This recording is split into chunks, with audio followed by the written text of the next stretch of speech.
A few weeks after that dust-up at the OK Corral, I was still after Johnny Ringo. I had tracked him and the cowboys to their hideout at a sawmill, and they were loaded for bear. Somebody's coming!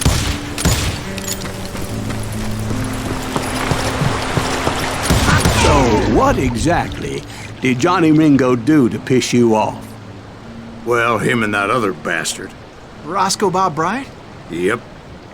They both deserve to die, and I promise I'll tell you why. But first, I need to tell you about the Cowboys' new boss, Curly Bill Brocius. Herb's coming! Get ready, boys.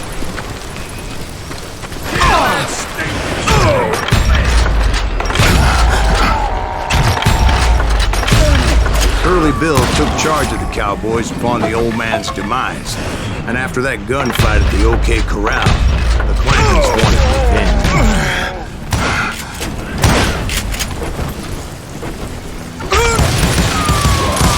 revenge. So they murdered Morgan Earp and grievously wounded his older brother, Virgil.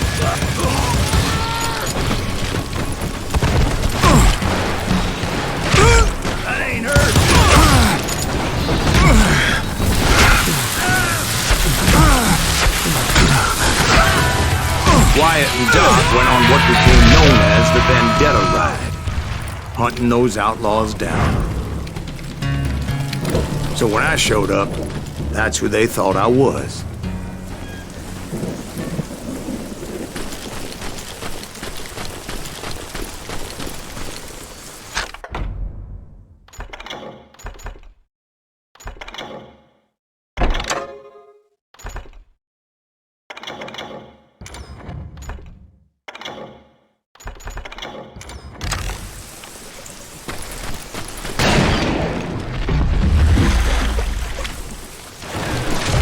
Killers around every corner, all wearing red bandanas. That's how the Cowboys identified each other. And I was beginning to wish I had one myself. I wasn't about to let Ringo walk away unscathed. And that's what drove me forward. They say that Ringo was infernally fast. I hardly saw anyone faster, boy. Certainly not Wyatt Earp. That man was all hat and no cap. Earp wasn't much of a match for him, but Doc Holliday might have taken him. That Lunger should have kept his nose out of it. They never charged anyone for the murder of Morgan Earp. But everybody knew that Curly shot him in the back. That was common knowledge. Yeah, maybe so. But Ringo had nothing to do with it. He was just being loyal to a friend. Excuse me, sir. I have a question. What's that, Dwight? After old man Clanton died, why didn't his son take over the Cowboys? Because Ike Clanton was dumber than a box of rocks and a yellow belly to boot.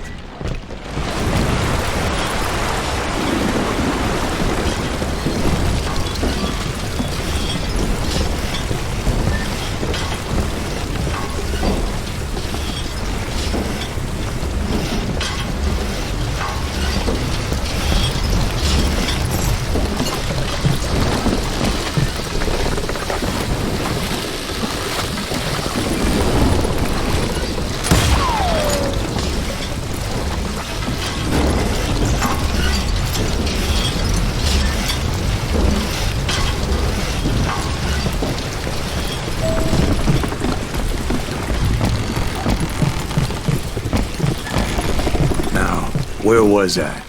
Taking down the entire cowboy gang single-handed. Indeed I was, Jack.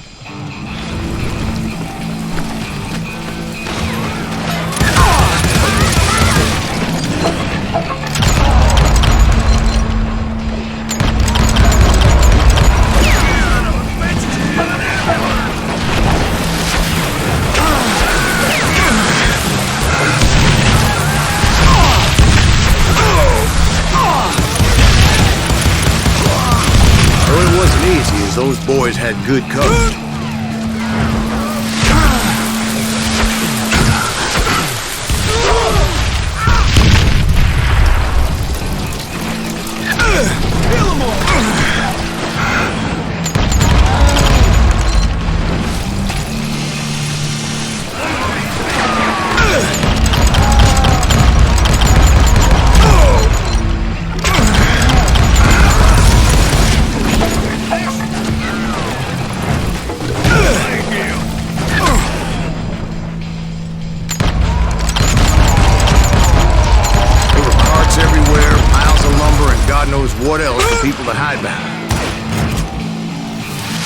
That really was one hell of a sawmill. Quite an impressive operation.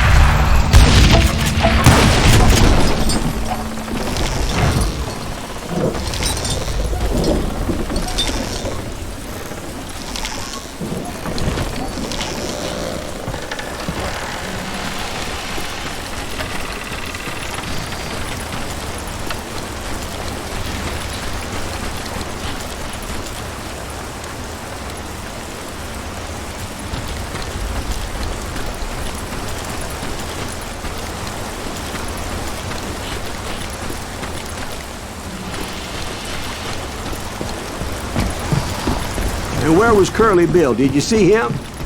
I'm about to get to that, Ben. Patience. I'm painting a picture here. It was this beautiful waterfall and a crystal clear stream that led to a verdant valley that was truly... Consider your picture painted. What happened next? Well, finally the bastards that were still alive made a last stand.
Curly Bill, Johnny Ringo, and his compadres took off into the lumber yard, and I followed after.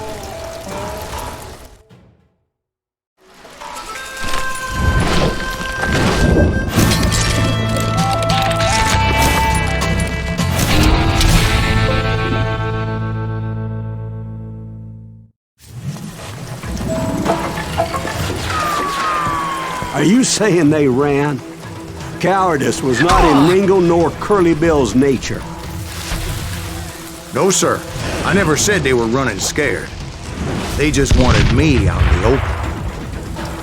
Time to dance with the devil, man, wherever you are. You working for Bryant, Herb? Did that sumbitch Herb send you to kill me? No one kills Curly Bill.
Brocius gave me no choice but to take his life. But Ringo was nowhere to be found. I knew you didn't kill Ringo, because he was found dead in a different location altogether. To this day, his killer is still unknown. Indeed. Took me a few months before I finally tracked his ass to West Turkey Creek Canyon.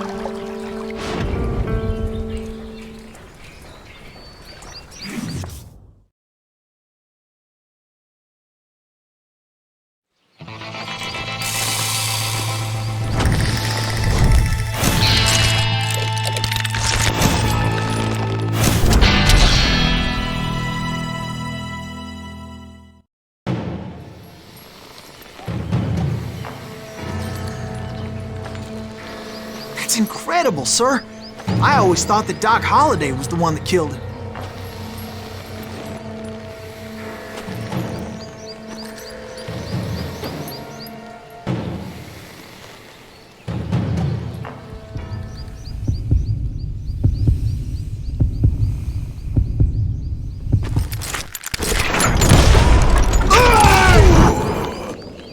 Sorry I had to ruin the legend for you, boy.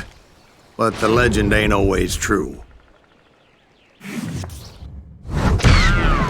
Doc Holliday had nothing to do with the death of Johnny Ringo.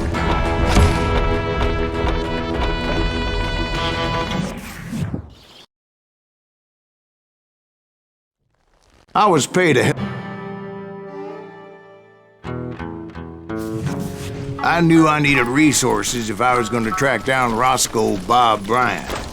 And hunting Plummer looked like a good way to get rich quick. As the local vigilantes exposed him as the leader of the bandits and put a generous price on his head. Plummer rallied his gang to plunder one last gold mine before making their escape, and that's where I thought I'd find him.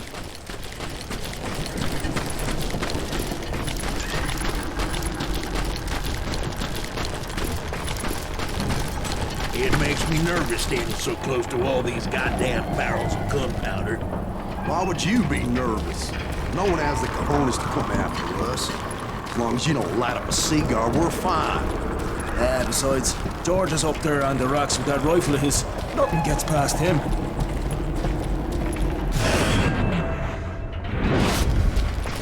Oh yeah? Who the hell is that? As my late father pointed out to me more than once, God made men. Samuel Colt made them equal.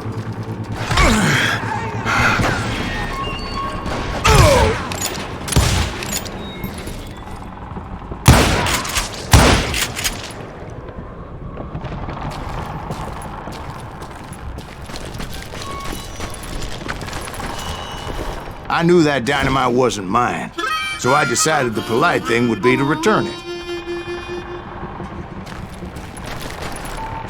It was the biggest gold rush since Sutter's Mill in '48. Unfortunately, prospectors weren't the only ones drawn to those riches.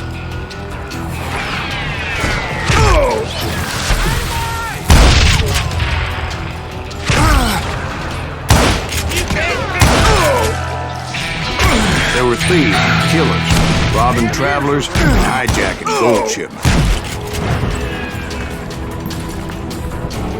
Like those that ran with Plummer. Some were just regular folks I knew from town, drawn by greed and easy pickings. Charlie Crow, the blacksmith. James, who worked in the stable. Sam and Jeremiah Barber, the butcher's sons. Ordinary citizens who lived a double life. Stealing and thieving and murdering their neighbors.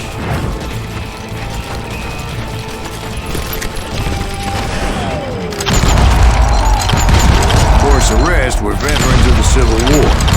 Stone-cold killers trained on the bloody fields of Shiloh and Antietam. Plummer had a lot of men on his payroll.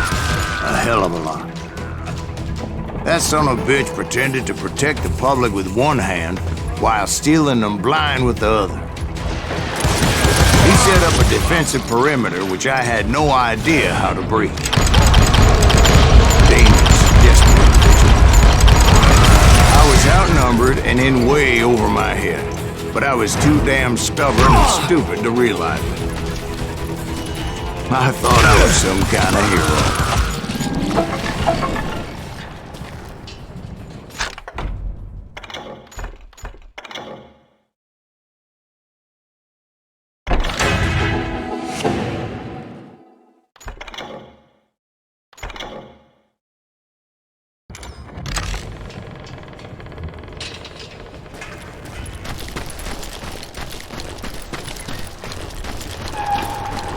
I finally made it past and headed on to meet my destiny.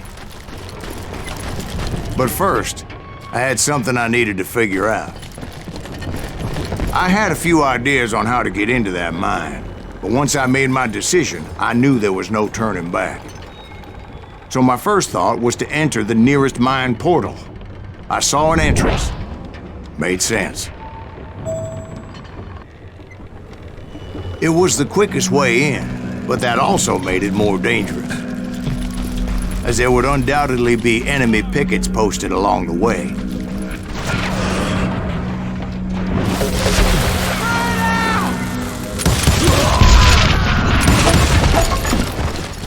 Time to die! Had enough?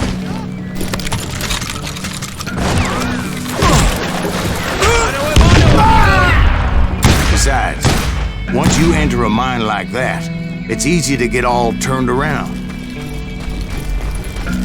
And that confusing maze of corridors wouldn't even be the worst of it. Some of those shafts could be as deep as...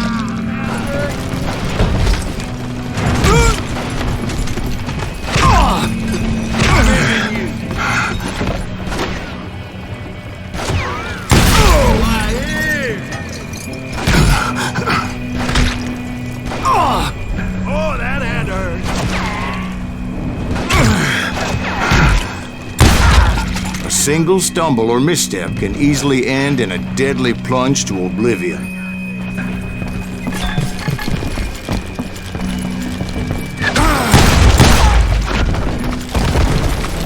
Quick reflexes often make up for a lack of common sense. Luckily, I was never one to be easily bushwhacked. I would just need to be careful not to blow myself to kingdom come.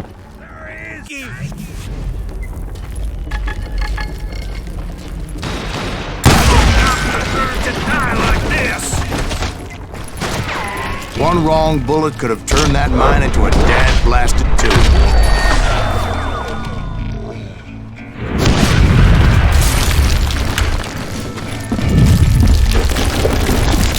I freely admit that my plan of attack was not just moronic, but clearly insane.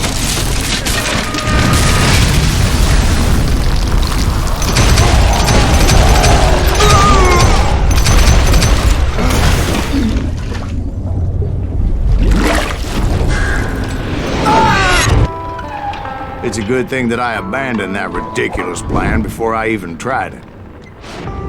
Instead, I spotted a ladder, a way into the mine from the opposite side.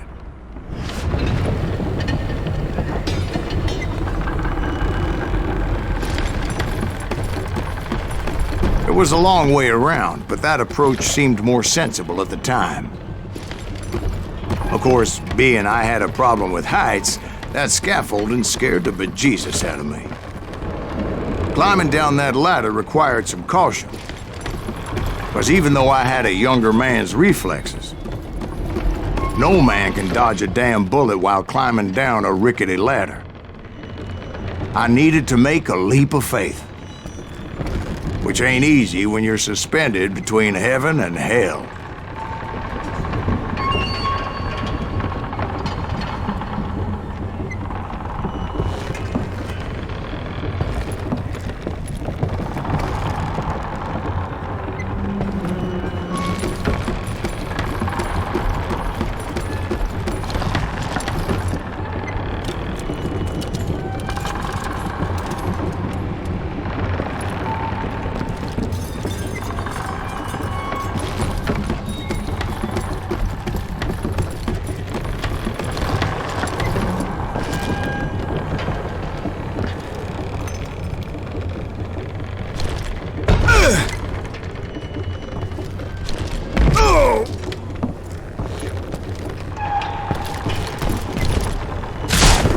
I was determined not to give up, however.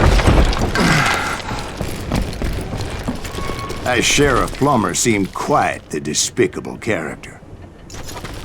When the vigilantes discovered what the sheriff was up to, people were outraged. That 10,000 they put on his head would go a long way to helping me find old Bob. And I had made it my mission to settle that score from hell or high water.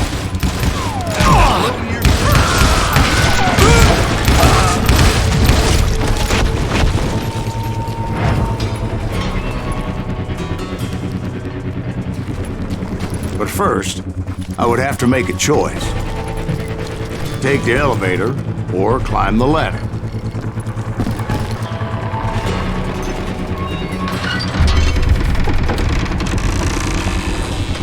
I picked the more convenient and more dangerous route.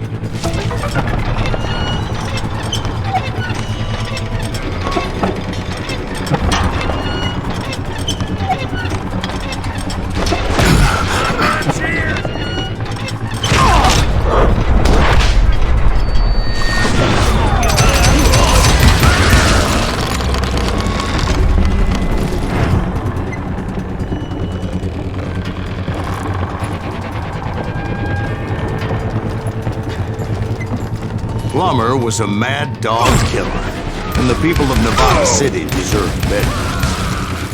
Nevada City? Well, I thought Plummer met his maker in Bannock, Montana. Right, well, he was the sheriff of both places one time or another, but that's neither here nor there. The point was, taking him down would save a lot of lives, including my own.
This is gonna hurt!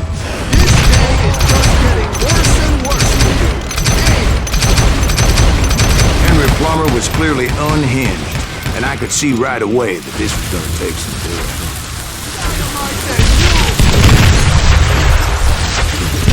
Run! I need some help here! Come on, boys! Take this cocksucker out!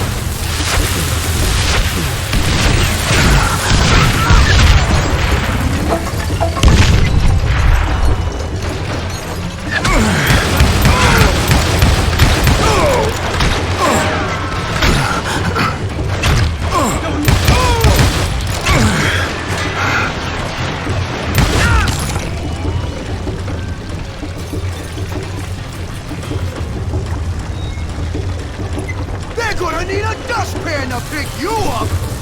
No blood money for you, Kay!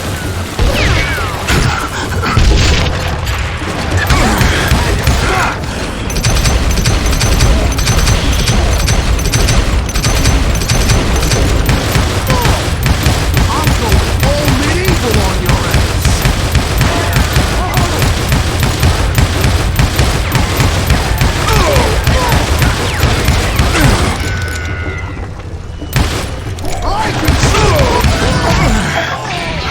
So that's how Henry Plummer died. Him and his crew were worth their weight in gold. And now, I was officially a bounty hunter.